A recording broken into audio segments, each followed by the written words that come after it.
Baiklah, siswa-siswi sekalian ya, berjumpa lagi dengan saya. Hari ini kita akan membahas mengenai materi dan perubahannya ya. Lihat Anda ya, nama saya Jurusan Anto, guru kimia SMK Negeri 1 Tandun. Kompetensi yang akan dicapai adalah yaitu Anda harus dapat memahami konsep materi dan perubahannya. Adapun kompetensi dasarnya yaitu mengelompokkan sifat materi, mengelompokkan perubahan materi dan mengklasifikasi materi, dan juga pemisahan campuran ya. Nah, di SMP ya tidak ada mata pelajaran kimia. Apa itu kimia?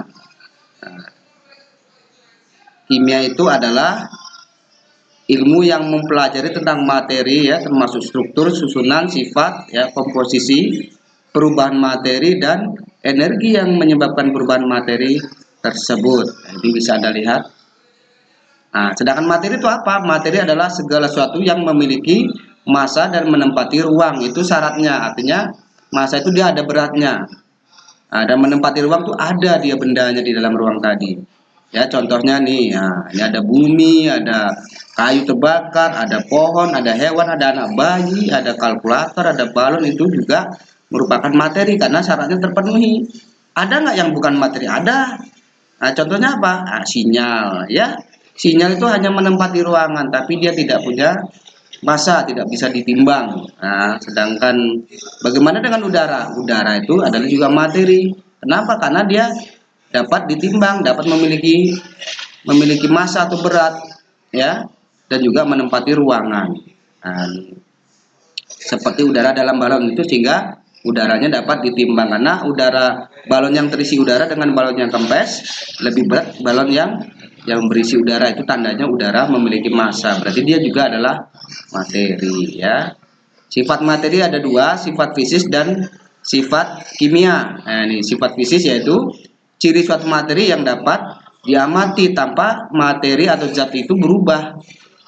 Nah, contohnya titik didih, titik beku, kalau jenis, warna, ya, bentuk, ukuran, ini adalah sifat fisik, dia tidak akan berubah, ya. Dan diamati segitu-gitu aja. Kenapa? Karena dia perubahan fisik, nggak perlu berubah dia untuk dapat diamati. Sifat kimia, sifat materi atau ciri suatu zat yang baru dapat diamati setelah mengalami perubahan. Kalau kita punya spidol, kita pandangi aja itu tidak akan berubah, tapi berbeda kalau kita bakar, maka terjadi perubahan. Itu namanya perubahan sifat kimia ya. Nah, wujud zat di SD ataupun SMP kemarin ada 3 ya, padat, cair ataupun gas. Nah, ini cirinya pun Anda saya rasa sudah paham, kalau padat bagaimana, kalau cair bagaimana, dan kalau gas bagaimana, bisa Anda lihat dari tabel tersebut. Nah, perubahan materi ada dua, perubahan fisika dan perubahan kimia. Perubahan fisika yaitu perubahan materi yang tidak menghasilkan zat baru, yang berubah hanya wujudnya saja. Ini contohnya es mencair, lilin meleleh, garam dilarutkan, gula dilarutkan ya, larutan garam, larutan gula, larutan kopi, tanah, lumpur, air sungai. Itu merupakan perubahan fisika ya. Sedangkan perubahan kimia yaitu perubahan atau reaksi kimia, yaitu perubahan yang menghasilkan zat baru yang berbeda dari zat asalnya. Ini contohnya bisa Anda tengok. Kayu atau kertas dibakar untuk berubah menjadi abu, besi berkarat, nasi menjadi basi ya. Kita perhatikan saja kayu atau kertas atau spidol ataupun yang dibakar itu berubah menjadi abu. Tadinya dia berbeda warnanya, dia bakar menjadi hitam, menjadi abu, nggak akan bisa kembali dia seperti awalnya. Berbeda tadi dengan es mencair, es bentuknya padat, mencair menjadi air. Tapi kalau air tadi membeku, maka dia akan menjadi es kembali. Lilin meleleh atau melebur. Lilin kalau melebur, mencair kan, begitu dia beku, dia akan menjadi lilin kembali. Masih tetap lilin. Begitu juga dengan garam ya, garam dilarutkan, ya itu masih terasa asin. Ya berarti sifat garam masih ada, berarti dia sifat perubahan fisika. Kalau perubahan kimia, sifatnya atau cirinya sudah berbeda dari zat asal. Nah, ini ciri-ciri perubahan kimia ya. Ada contohnya pembakaran tadi kan, ada peragian, singkong menjadi tape, kedelai menjadi tempe.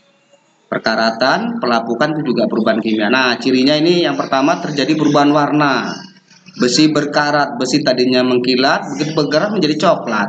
Nah, kan terjadi perubahan warna. Roti jadi gosong, roti kadaluarsa. Ini terjadi perubahan warna, kan? Roti tawar bagaimana kalau yang masih belum basi dia putih, begitu basi menjadi warnanya apakah abu-abuan, ada yang hijau, itu tandanya terjadi perubahan warna. Karena apa? Karena adanya bakteri. Ini terjadi perubahan warna ya. Kemudian terjadi perubahan suhu, singkong menjadi tape, kedelai menjadi tempe, kayu dibakar, ketas dibakar, terjadi perubahan suhu. Makanya dia juga perubahan kimia. Perubahan yang ketiga terbentuk gas. Ini ketas dibakar juga ada gas, gas karbon dioksida. Kompor menyala itu juga gas ya. Kapur dilarutkan dalam air, wah itu tumbuh lumbung gas itu. Nah, ini juga perubahan kimia. Yang keempat terbentuk endapan ya. Maaf, susu menjadi basi, minyak menjadi tengik, batu kapur disiram air, ada endapannya itu nanti. Itu cirinya juga dia mengalami perubahan kimia. Nah, sedangkan fisika ya, cirinya tidak menghasilkan zat baru, kemudian dapat kembali ke wujud asal, terjadi perubahan wujud saja, kemudian terjadi kelarutan. Ini kalau dia berupa cairan ya. Contohnya mencair atau melempur, membeku, kemudian mengembun, menguap, menyublim, mengkristal, itu perubahan fisika ya. Yang ketiga, klasifikasi materi. Klasifikasi materi, materi itu terdiri atas unsur, senyawa, dan campuran ya. Unsur ini ada logam, ada non logam. Non logam maksudnya bukan logam. Dan juga ada metaloid, itu tengah-tengah antara logam dan non logam. Yang kemudian senyawa, campuran. Nah, campuran ini ada homogen, ada heterogen. Lebih lanjut akan kita bahas nanti. Ya, itu saja dari saya ya. Kita akan lanjutkan minggu depan. Nah, untuk itu nanti ada tugas yang Anda harus kerjakan ya, sesuai dengan apa yang sudah saya sampaikan tadi. Silakan Anda lihat kembali dan Anda bisa menjawab soal yang akan diberikan. Terima kasih. Assalamualaikum warahmatullahi wabarakatuh.